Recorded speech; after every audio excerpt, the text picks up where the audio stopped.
everyone. My name is Olivia, and I am so honored to speak on behalf of the Service Pillar for the National Honor Society tonight. Please excuse my voice, it's a little scratchy. Thank you all for being here tonight and representing TVS so well. You're here because in addition to academics, service is important to you, and for that your school and town are grateful. In Fort Worth, 570,000 people need daily help to feed themselves and their families. The Trinity River is the third most polluted river in Texas and is nicknamed the River of Death because 900,000 pounds of trash flow through it each year. In 2023, Fort Worth shelters euthanized over 3,200 dogs and cats. These facts are not meant to scare you or make you feel sad. However, I want you to feel inspired by them. Fort Worth is an amazing town filled with rich culture and community, and a place I have been proud to call home for the past 12 years. However, it is being faced with significant social issues that can be solved through acts of service. The TVS community has shown again and again that we can make a difference. In the fall, the entire school came together to donate Halloween costumes to the Como Community Center and candy to first responders. When Anna Willman delivered the costumes to the children at Como, the smiles on their faces were priceless. And when I delivered the cards of appreciation to the firemen, they were so surprised and delighted that we had thought of them. Just this year, the Community Service Club has hosted 7 monthly activities, spanning from making flower bouquets for hospital workers to care packages for children in crisis. I'm proud to announce that this NHS class of juniors and seniors have earned 17,964 hours of community service. While numbers can be impressive, it's not about the numbers or inputting hours into XGBall.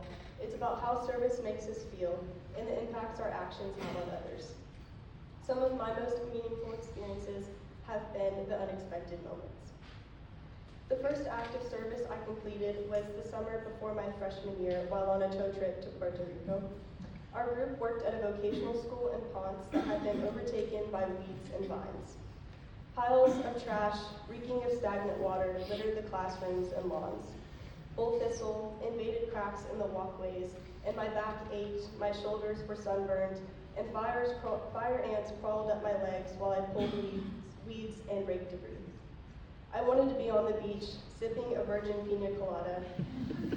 However, as the sun set and I looked around, I began to see empty rooms and outdoor pathways and lawns. Though restored, it was still missing students, their sloppily drawn pictures on the walls, and the smell of meatloaf hours after lunch. Compared to TVS, it didn't seem like a school at all. While TVS only requires us to earn 60 hours of community service, I set a personal goal of earning 1,000. At 14, this seemed like a lofty goal, but as I became more involved in activities like Explore, Challenger Little League, and the Wellman Project, service grew into a passion that sparked other interests like environmentalism. I spent long shifts at the Botanic Garden, greeting guests and working with children, and even becoming involved at the research level, translating scientific plant names into their Spanish common names for the Living Collections Grant, and encapsulating negatives of tropical plants and archiving them for the Sherwin-Cronquist collection.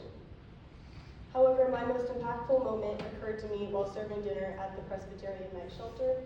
A Haitian family who only spoke French came into my line, and as I plucked baked beans and sloppy joes between stale white bread on their trays, I noticed the mother was having trouble communicating with the staff. At that point, I had only been studying French with Madame Dotson for 2 years, but I was delighted to be able to translate for them and have a conversation with a daughter who is our age. I'll always remember the way their faces lit up when they realized someone spoke their language. That small exchange reminds me why I study languages and keeps me going when the workload piles up.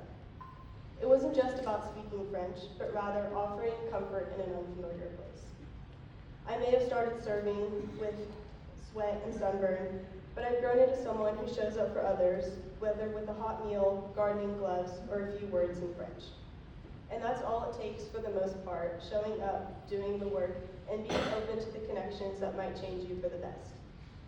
That's the true joy of service. Thank you again for the opportunity to speak to you all tonight, and congratulations to the new inductees.